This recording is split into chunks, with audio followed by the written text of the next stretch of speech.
Okay, pressure. Ignore the tracer a little bit. You pepper her a little bit, but don't challenge her in a true 1v1. Oh, lordy lord. YouTube, every Friday, we roast a viewer's game. You can submit your games on stream on Twitch if you have 100,000 stream points, so come hang out. And also give 2 subs to get the Echo Epic skin as well. This week, we have a Gold 2 Lifeweaver player, Hammer. I don't actually have the Gold 2 icon, so it's gonna have to say Gold 1, but that's okay. Gold 2. They've submitted a VOD before, Hammer, and let's see what we can point out and roast educationally. Are you coming up to follow the diva? Not bad. Why don't you just hold the pre-charge? There's no penalty now. Okay, small Lifeweaver things is like APM-wise, just always charge your secondary fire at this point. Because, well, previously, if you held it, you'd lose movement speed, but now there's no movement speed penalty, so, like, why not? Just keep holding it. No downtime. Always hold that charge in case you need to pop it on someone. You know what I mean? And also, you're doing a little diva pocket, and now you're in a rough spot. I would dash. Yeah. Okay, so number 1, I would actually say it's a lower priority for you to jump up here and stand up here for now until you assess where, you go. Do you still lose movement speed after holding a certain time? Don't you? I'm pretty sure you don't lose any movement speed now. Although I haven't played that much Lifeweaver, I'll be honest with you. But in general, position-wise, I don't know if you needed to actually follow your diva to the top right away. You don't even know what comp they're running. Usually, as a support, I typically, like Lifeweaver has the capabilities to go up here, but once you hurt a bunch of people down below, you can assess, you have to look down and assess who's coming, and then you can reassess from there. So I don't know. Personally, I think it's okay to start there, but like your Genji and whatever weren't following, but that is okay. You are alive now, and you are here on the left side. Okay, you can also pull out your gun. Okay. Now, I know you don't have to pull out your little needler, because Lifeweaver is a very heal-centric support, but there is a little downtime here with a lot of people out in the open. You can just poke a little bit. You drop a heal, and then you can jiggle, shoot some needles, and back up for a second. And what that will do is force people to look at you and like feel your presence. I mean, they saw you and then they started shooting at you because your entire team was hiding. But that is just, you know, small things you can do. You're super survivable as a Lifeweaver now with a 50 HP heal at 225, 275 HP with the pedal platform. I think it's okay. I mean, they're pretty healthy. You just jiggle for a second and assess. I mean, you didn't even know there were 5 there, but when you did swing out a little bit, you weren't even looking in this direction, so you did get shot a little bit, but you're pretty healthy still. It's all good. Okay, that's a little too early on the platform there. What's happening here? You felt a little threat and what?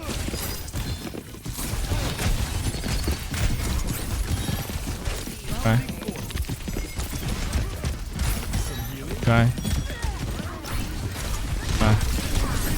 Okay. Okay. Is it just me, or do you just feel... It just feels like you're lost.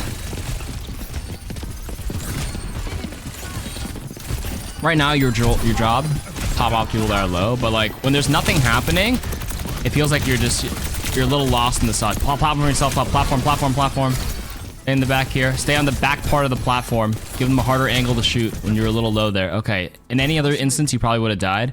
If you get a little low, you hide behind a little bit, and then as soon as you lift the platform up, you tuck to the back of the platform and crouch a little bit, and that'll reduce the angle that they can shoot you from and minimize the risk of you dying and keep you alive. There you go. You pulled it out. All right. In this case, you're already down 40%. You just have to hurry up and build. Nice. You're shooting them a little bit. Good pressure. Believe it or not, that actually does... Dash! Oh my god.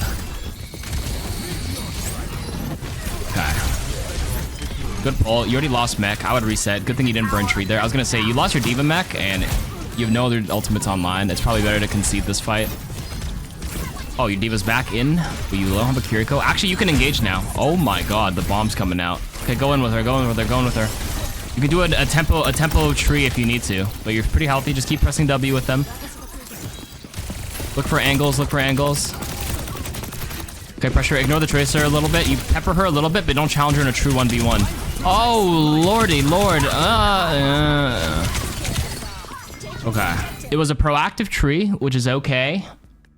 But I actually don't think you needed it in that specific scenario. I know the last time we did the VOD review, I was like, you need to use your tree. But like in that specific scenario, you actually didn't need it anymore. You already got 2. Your Diva Bomb killed 1, and then I think your Sojourn railed another person. You're in a 5v3. Yeah, you're in a 5v3. I think your bomb killed someone earlier. This is the part where you don't have to challenge this Tracer. Tracer is too mobile for you to do meaningful damage. You could poke a little bit just to like mark your territory, but like I wouldn't aggressively challenge this 1v1. I would probably still swing out left here and prioritize people who need it and shoot the Doom. You just have to be annoying to Tracer. It's so hard for Tracer to one-clip you because you're at 225, and the moment you're in danger, you platform up and the Tracer has no angle to finish you off. So if you're drawing the attention of Tracer and she can't convert any kill on you, that's already good enough. You help heal the Genji, you pressure this Doomfist, shoot. You get shot, then you lift yourself up and dash if you need to quickly heal yourself. And if the Tracer decides to go on KarQ, well, you have a huge 70 HP pocket with your thing. So the matchup, the priority as in this role was off here. So you chose the tree. Well, the fact that you actually almost took that much damage was because you stood still to put the tree down. And that actually almost got you clipped. As long as you keep strafing, you would have made it hard for that Tracer to convert. Anyways, you lost your ultimate for almost nothing. At least you used it, which is step one. But now the next step is to like fix the usage a little bit too. You know what I mean?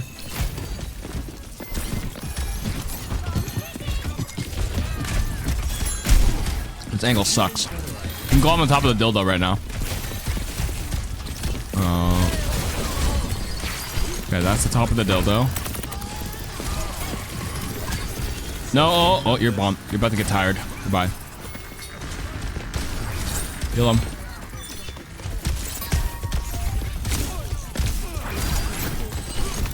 It's already 85%.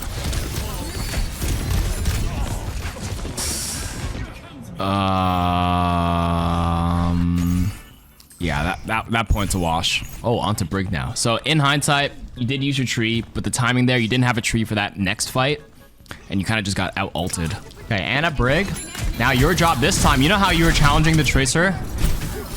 Last time, your job is to actually mark this Tracer and Doom. That's it. If you do that, you draw the attention of them, you're good. Poke them away with whip shot right there. As long as you do that, job's done. You gotta trust your team here. Literally listen for this Tracer. Whoa. Okay, now you're just backing up too much. You have a shield. Wait, what? Okay. Your priority, again, those two things I mentioned here. Okay, your shield's full. You have the thing down, put it up. You got punch. Almost whip shot him, but you missed. That's fine. You're regenerating your shield. Good. Now put it back up now. Put it back up, put it back up, put it back up. There's so many opportunities. If this Junkrat had like a decent aim, he would have just popped you twice already. You stay looking forward, shield up front, and then you turn around to quickly pack and then shield up front again. Put it up, walk up with the shield. Oh my God, you almost bashed into that. Okay, shield up here.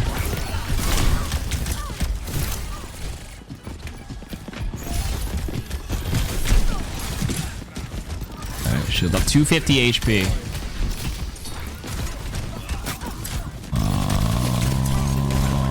Oh, whip shot, not bash.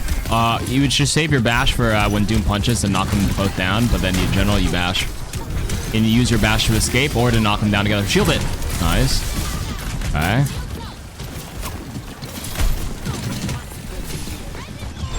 Shield. Hack.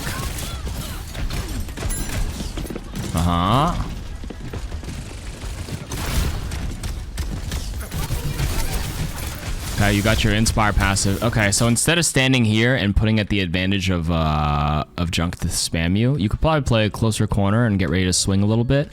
And if they do jump someone in the backline, you do have a pack. One thing you do in Overwatch is also assess how the enemy team is playing and adjust. So these two are not 3-2-1-ing. You look at the threats into your backline, which is Doom Tracer, but they're actually not that coordinated based on what I could tell so far, which means they're probably not in voice comms, which means you don't have to worry as much about like a complete like 3-2-1 pop. So what I would do is actually play a little closer, play annoyance, play annoying with my a little bit in swing range, because right now you should have your rally by now, but you don't. Shield them.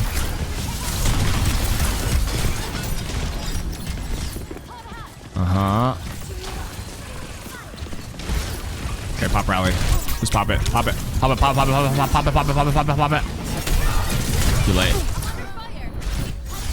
Okay, so There's just a lot of nothing happening. Exactly what Jet said. There's just so much missed value. It's not like you're like completely blundering, but there's just so much of nothing happening. Your team is very scared. And of course, like I said, your job is to mark the Doom Tracer, but you're kind of standing into the open, waiting for them to come in before you throw the heal pack. Like in between the times before they engage, you can look to like whip shot way more often as well. Like the Doom is still in front of you. You can just whip shot to annoy him and keep your Inspire passive going. So there's always constant healing around your Ana in your backline, but you're kind of just waiting till they engage, then throw the health pack, then turn around.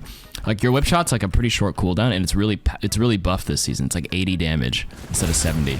Like right here, right. Like I would have whipped immediately first. Oh, well, I would have rallied first and then gone for it.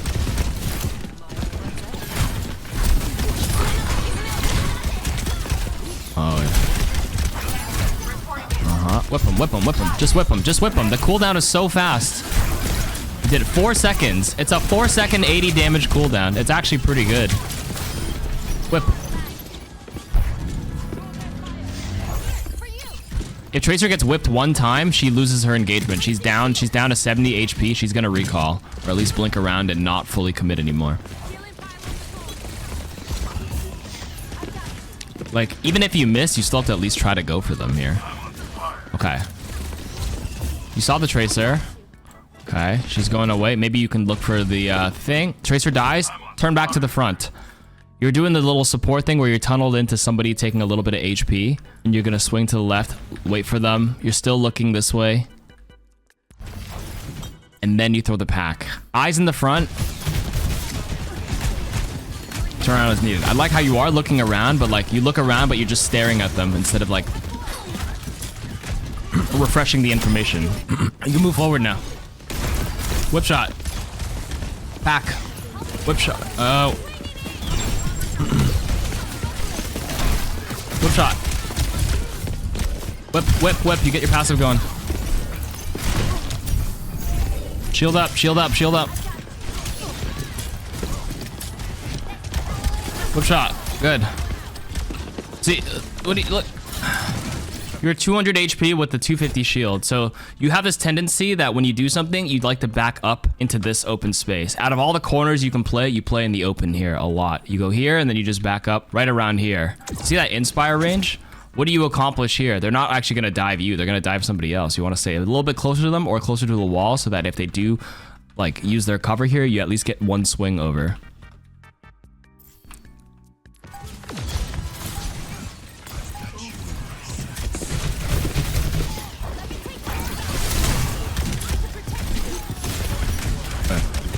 He's not looking at you. Good. Good swing. Watch out for the martyrdom. Good. Now walk forward. Walk forward. You hear Tracer to your right? Okay, forward, forward, forward, forward. Why are we on point? Forward, you can get a free whip shot. Annoy them. It applies pressure. Even though you have your ultimate, if they get a little too close, if you stay like right here around the first corner, the Doom slightly peeks you, you just poke them away, and then your Inspire goes for like 4 seconds or 5 seconds or whatever. Your team gets a lot of healing over time. Whip them. Just whip them. Try to whip them. Missed opportunity again. Whip them again. Good. You got him this time. Good. Good. Whip him immediately when he lands. Whip him again. You can actually 1v1 him. You have your ultimate. Pop your ult. Pop your ult. Pop your ult. Pack. Swing. Swing. Shield up. Swing. Shield up. Swing. Shield up. So with your giant shield, I probably, in a case where they're in the grab, just in case you get bursted, you could probably swing, flash your shield, swing, flash your shield, swing, flash your shield. There's just so much downtime in your gameplay right now.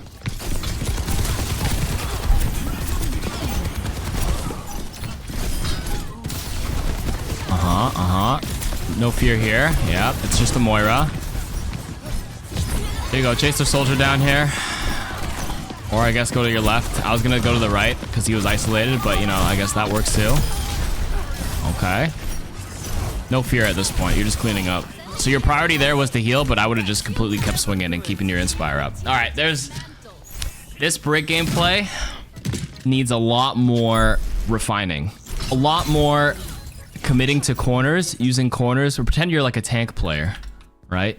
You like to stand in no man's land. If you're any other support, standing out here, you would not do that. But it feels, because you're Brig, you feel like you're more invincible standing out into like not corners. But because you're not committing to any corners, you're just caught in no man's land, you're out of range to whip shot. And the reason why you play closer, again, whip shot, whip shot, whip shot. There's more fear in here. Like, you play more passive than a lot of other supports that probably have less escape or less tools to survive than you. Right, that one's a little ambitious. Good. You got your Inspire going. Good, this guy's caught. Warrior, get the Mega. Pack.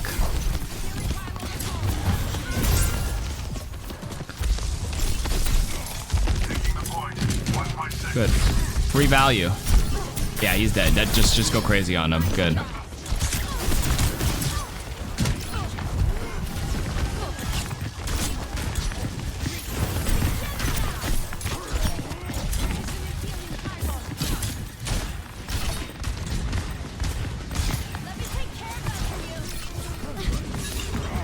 Flip shot.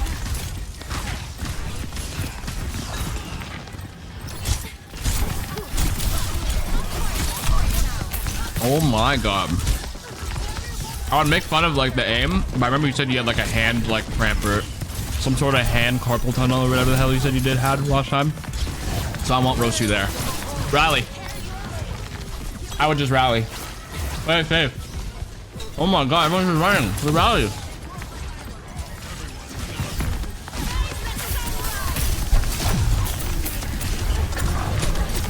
Now, remember I said you don't plant trees on Lifeweaver? You're not pressing your shield button. You ended up winning because your other team pressed Q first, but your Q is easier to build and safer. Just use it. You should have popped rally earlier. But go back on high ground. Now you're caught. You're doing the thing where you're out in the open. You can do that to stop the Winston from jumping. Oh, they swapped out Winston, so I guess it didn't really matter anyways. Did you just win this without rally? Okay. You press tab and you notice they lost the Winston. You didn't actually have to play that far. You actually could have brawled, especially because you had your rally.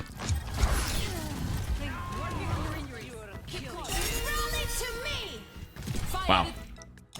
Okay. Overall, you play Brig like a pussy. You need to be way more proactive with your whip shots. You hold that cooldown way too much. Or out in the open, you don't even put up your shield. There's this really bad habit that I hate for a lot of Brig players, where they just do the little swing non-stop. You watch a streamer do it and you just see them do it. I actually think it's a terrible habit to get into. For absolutely no reason, they just swing like crazy. It actually puts you at a high risk of just randomly getting doinked and randomly getting picked by a sniper all the time. Or random Junkrat nades flying in. You know what I mean? Maybe you can argue it if they have like a bunch of dive and the tracer could randomly blink in your swing range. But in general, it's the Rhines do that all the time too. I actually dislike that habit so much. It's actually kind of bad. Ryan doesn't get one shot when he does it. That's true. You can take a little bit of random chip damage when you just swing randomly, and then it allows your supports to build outs. But for someone like Brig, where you're actually at 200 HP, there's actually so many more break points that could threaten you. Maybe it's an ADHD habit. You have to do something. You're not doing that, but you just don't have your shield up and you just stand in the open. I don't like that. It's important as Brig to recognize the conditions of what your role is on a team like this. Your priority depending on the dive that the enemy has, and if not, then you can be a little bit more proactive, go for a little bit more brawly, and more always consistently poke with whip shot. Go check your stats. The stats don't tell everything, but check your Inspire uptime. If it's under 30% across like an average amount of games, it's actually pretty bad. I think it's like the higher ranked players are usually above 37, close to 40% for Inspire uptime. If it's under 30, it's rough. You get 80 damage on the whip shot poke. The Inspire around you, it does build your rally way faster as well. And then for the love of God, just use it. Like, you had to use it when that Moira ulted. If they pop an ult, it's generally okay to respond with your own support ult too. Unless you really think you can kite and get out of there. But you can kind of tell, like, Rally is so strong that, like, you can actually stun her out of it too if you're a little closer. But yeah, you play Brig a little too passive for my liking. But Brig is good baseline value, I won't lie to you. But there's just a lot of missed opportunities there that you could have capitalized on.